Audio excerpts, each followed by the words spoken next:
Now, you've probably heard of the term house hacking when it comes to bigger real estate investing. I mean, you've read the books, you've seen the articles on sites like BiggerPockets, and you've even heard about it from your friends or family. Well, let's look at the facts. Basically, house hacking is where you buy a property with at least 2 units, such as a duplex for example, and then you live in one half while at the same time renting out the other side, allowing you to live for free and make a profit. But there's still something missing from the discussion, something that might not be obvious at first. Yes, you don't know how to do it. Luckily, in this video, not only will I walk you step by step how to house hack a duplex, but if you stay until the end of the video, you'll learn exactly how to find the best properties while meeting the perfect tenants who will take care of your property. So without wasting any more time, here are the 7 steps in house hacking a duplex from start to finish. Number 1. Commit to your intentions.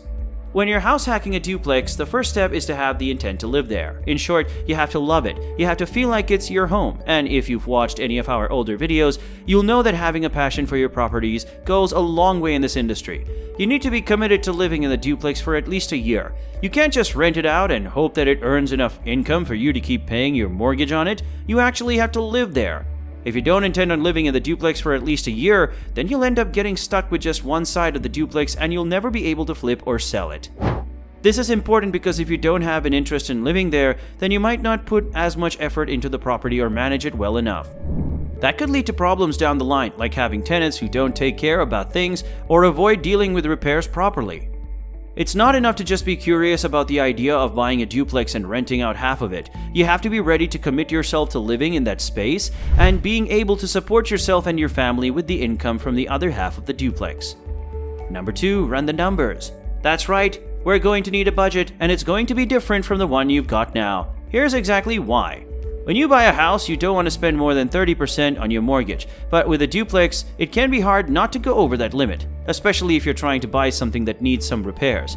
So when you're figuring out how much money you have to spend, take into account the cost of repairs and renovations, which are likely to be more expensive than normal, and also consider how much time and energy you'll have to put into keeping the place up to date and running smoothly. This step isn't just about making sure that the financial side of things will work out. It's also about helping you figure out what kind of lifestyle you want by considering what kind of amenities are important to you and how much they'll cost, so that you can budget them in your day-to-day living expenses. Then start thinking about what exactly you want from the property. Do you want passive income? Do you want to rent out one unit and live in another? Are there any major repairs that will need to be done before you can move in? These are all things to consider. Number 3, determine the area. A frequently asked question is, which area is ideal for my rental property? Well, there's no one-size-fits-all answer to this, and it's important to consider your personal situation and preferences when making this decision, but I can offer some general guidelines. First, you should think about whether you want your rental property to be close to or far from your primary residence. If you plan on traveling frequently, having a rental closer to home might be ideal so you can stop by during your travels. Or if you're planning on staying at home more often, maybe having an extra rental in another city would make sense so that friends and family can visit when they want without having to travel too far.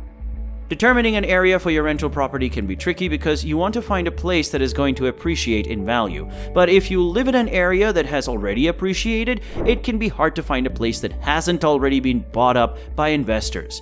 You also want to make sure that the area is safe and has good schools so that your investment isn't at risk. You want to look for areas with good public transportation and infrastructure such as roads, as well as easy access to other amenities such as parks and grocery stores. Before we go to step number 4, did you know that in the US nearly $20,000 or 33% of the family's annual income is being spent on housing-related expenses right now? Just imagine having your home costs covered through house hacking.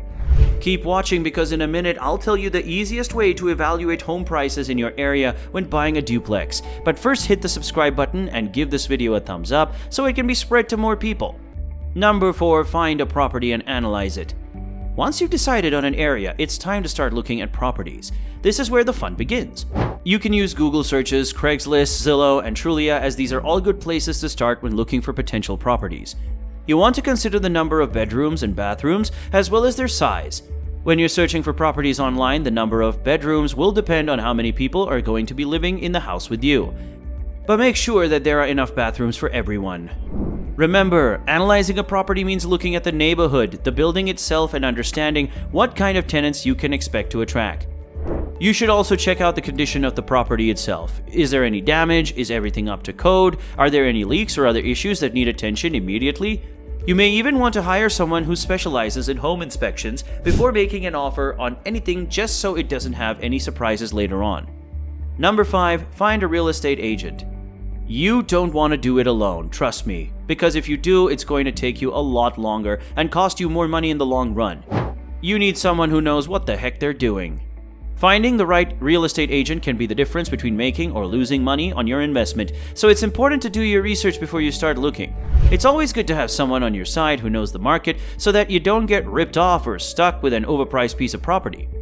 A good agent will know the area well and can look out for you when it comes to negotiating the price and terms of your purchase. They'll also be able to help you navigate the various paperwork involved with buying a home, including mortgage applications and title searches.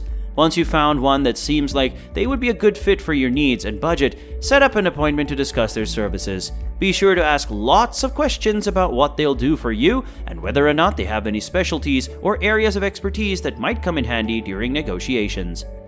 Number 6. Purchase the duplex. What time is it?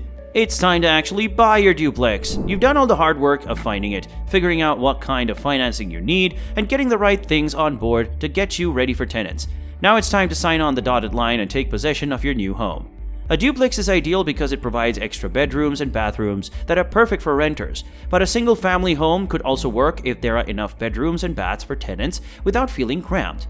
Finally, make sure everything checks out. The last thing you want is to buy something only to find out later that it has major issues such as mold growing inside the walls or termites eating away at wood beams. Number 7. Meet existing tenants or find tenants to fill vacant units. Okay, it's time to move on from the big picture stuff and get down to the nitty-gritty of meeting your tenants. Let's face it, it's a good idea to rent your property to existing tenants. Why is that? Because they'll be able to provide you with a history of their rental history, and if they are currently renting from another landlord, they will likely have references from them. If someone has an established history of paying rent and taking care of their home, then it's likely that they'll continue doing this. Not only that, another thing is that you can also meet new tenants.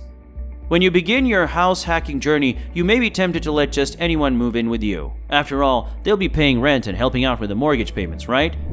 But before you make any decisions about who can live in your home, make sure that you've gotten their references checked out and make sure they are financially stable enough to pay rent on time every month. This is the most important part of the process, and it can be difficult to get right. When you're meeting with a new tenant, ask them questions about their budget, what they want in a home, and how long they plan to stay in the area. It's also a good idea to ask or check their credit reports for any red flags as well. As a matter of fact, even if you don't have any money to put down on a rental property, watch this video next where I'll show you how to completely bypass the need for a down payment on your next property. So click the video on the screen now and I'll see you in the next one.